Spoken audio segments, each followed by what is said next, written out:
and a warning to Aboriginal and Torres Strait Islander viewers that this package contains images of deceased persons. In Hobart's Franklin Square, this statue is the lightning rod for one of Tasmania's fiercest debates. To see the glorification of such a barbaric and racist man standing so tall in Franklin Square, Hobart, it's a reminder each day to the Aboriginal community of just how far we've come as a people. To explain the controversy around William Crowther, we need to turn to another William altogether, a man named William Lanning. Lanning is considered the last Aboriginal person to live a traditional life on mainland Tasmania. He was a whaler and known by the nickname King Billy. He died aged 34, and what happened next is horrifying. One night, a man broke into the morgue and removed Lanning's skull in the name of scientific research. That bandit was William Crowther, who would, 9 years later, become Premier of Tasmania. It wasn't until 1991 that we were able to have William Lanning's remains returned and finally laid to rest. So this is not a historical issue, it's an issue that we're still dealing with today. The removal of controversial statues has taken off in the wake of the Black Lives Matter movement. In the US, more than 100 Confederate monuments have come down since. It was wrong then, and it is wrong now. So we're taking it down. It spread globally, protesters tearing down public memorials to those who'd profited from slavery and oppression. People might say it's vandalism, but black people have to walk these streets. Black slaves built Bristol. We have to walk these streets and see that statue of Constance every day. But Australia has been slower to act, with some claiming removing Crowther's statue amounts to rewriting history. History is written in books, it's told in many ways. The statue is an act of glorifying the actions of William Crowther. So will the council vote to remove Crowther, and will that force a broader reckoning with Australia's colonial past?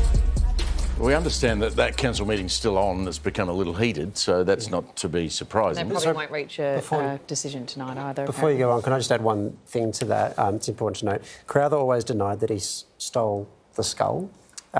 So that does factor into some of the conversations. He always claimed he was set up, that this was a political hit job. At the same time, he's alleged to have done a similar thing with a different Indigenous body as well. So that's just broader context for what's happening now. Sorry, go. I feel uncomfortable about this whole issue of tearing down statues. I mean, they were erected earlier by a public that decided that they wanted to honour that person in the context of what was going on at that time.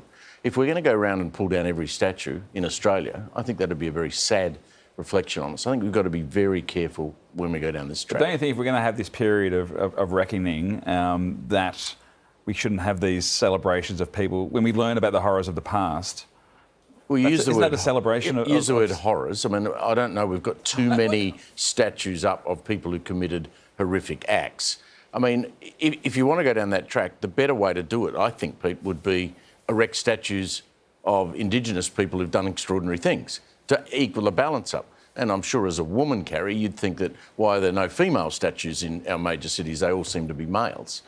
I just think we've got to understand we have a history, and there are some people who are quite happy to have those figures from history standing there in the statue. But when you learn more about history, don't you then have to adapt and change? You say erected by a public that wanted it. Perhaps that public at the time didn't have all the information. Or maybe they did have all the information, and maybe things have changed, times have changed. It doesn't erase the history at all. It just means we're not holding it up to be celebrated the way a statue invites you to do.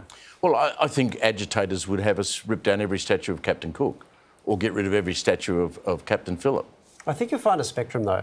There'll be some people who would say the Crowther case is a particular one because of what he's alleged to have done, and that's particularly You better hope they're right. Sure.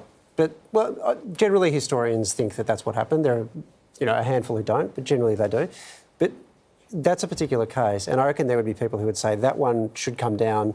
Cook maybe is a different thing, or maybe Cook should as well for a different reason. I'd just be wary of saying that you're talking about monolithic views across the board. But I just don't like the erasing of history. Yeah, you're not erasing history, you're erasing... We are if you take every statue of Captain Cook down. You're erasing commemoration. That's a slightly different thing, isn't it? I'm very uncomfortable about pulling statues. I can understand that discomfort. I wonder whether or not... Imagine if there was a William Lanning statue next to him. What would that mean? What would that do to the original statue? I wonder if there's a way through in that. Anyway.